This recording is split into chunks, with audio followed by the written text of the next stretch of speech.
Fresno residents will have to shelter in place weeks longer than expected. The mayor announced today he is extending the city's stay-at-home order until May 31st.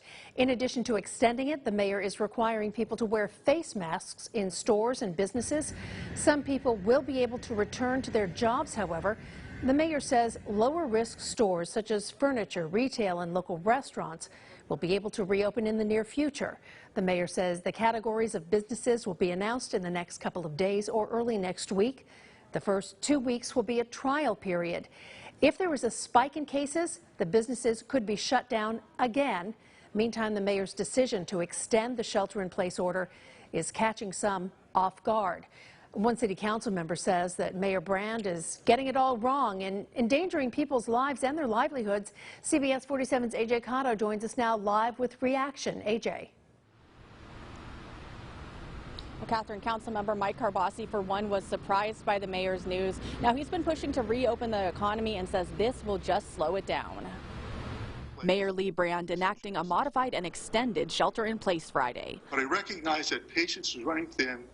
People want to get back to work and businesses want to open their doors. Laying out a phased approach to get the city back in business. It was a surprise. It was a big surprise, that's for sure. Councilmember Mike Carbasi is on the city's recovery committee, an advisory panel formed with Brand to get the city's economy back on track. We talked about phasing in opening businesses and doing it responsibly, coming up with a standard through the Fresno County Health Department. Carbasi wanted to see businesses start reopening when the last order was set to expire May 7th.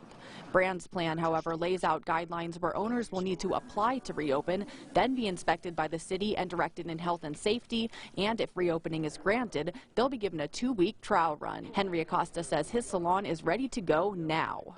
We have a sanitary station. Each person is separate, 6-7 feet apart. We consider constantly cleaning the salon every time a person leaves. Acosta was planning to open next week. Now the date is once again up in the air.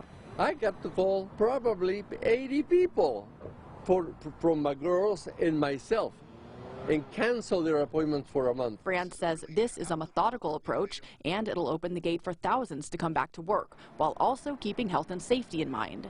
But Carbasi says the process will simply be too long. 6 weeks ago when I voted on this, I was worried about people's lives. Now I'm worried about their lives and their livelihood. And Brand says there will be more news on businesses possibly being able to reopen next week. He also said if he was allowed to let his shelter-in-place expire, that the states would have taken over, and that one had no set end date. Reporting live in downtown Fresno, AJ Cotto, CBS 47 Eyewitness News. AJ,